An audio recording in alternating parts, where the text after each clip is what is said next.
आतापर्यंत 4 मिनिटांचा खेळ संपलेला आहे. धन्यवाद पंचांचे या मी मनापासून अभिनंदन करतो. वारंवार आम्हास ते सूचित करतात आणि हा झेल पहा.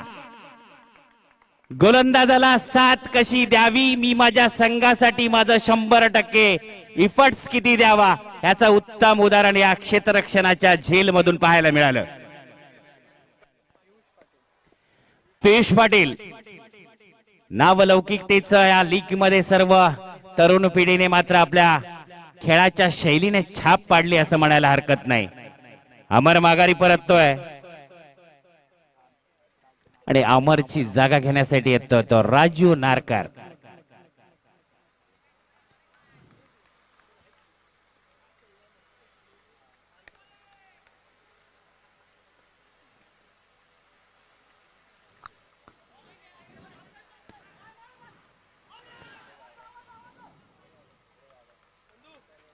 पंचांनी मात्र कोणती अपीलला दाद दिली नाही.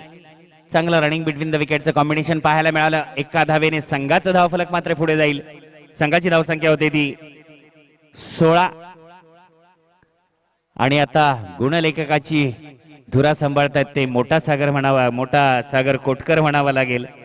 छोटा सागर कोटकर बॉईज मधून खेळतोय, कोटकर बॉईजचं प्रतिनिधित्व करतोय. संघासाठीचं दुसरं षटक हाताळताना परशु चाळके.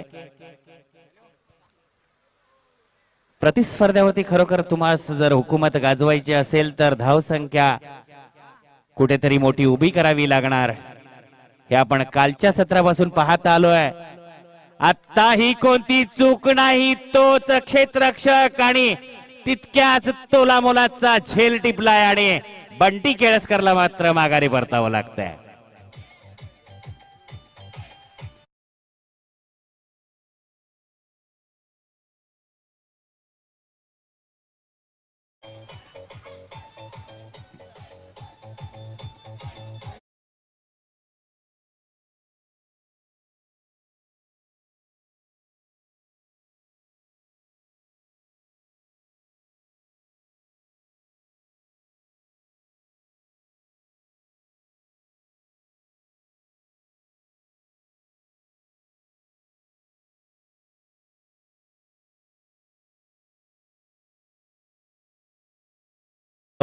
सुभाष चाळके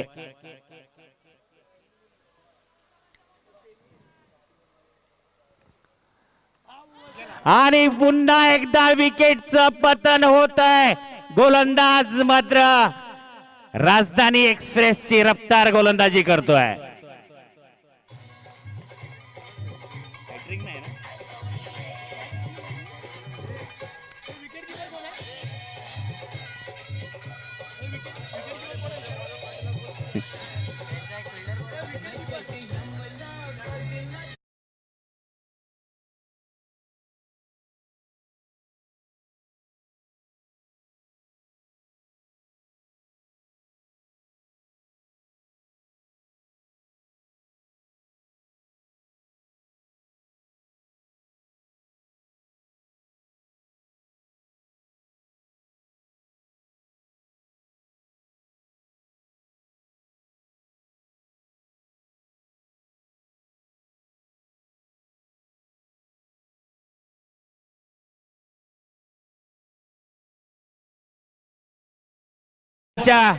पूर्ण गावाला आकर्षित केलंय ते या परशु चाळकेने.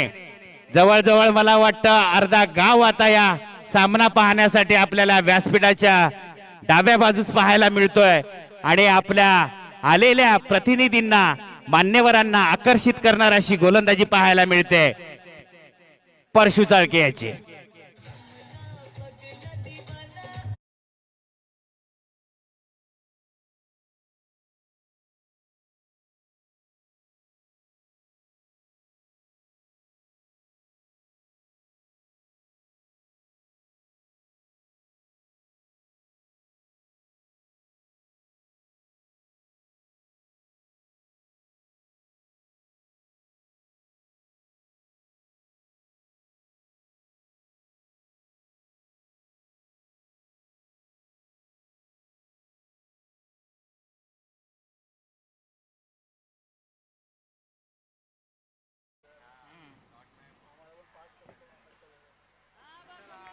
पुन्हा एकदा निर्धाव चेंडूची सांगता होते.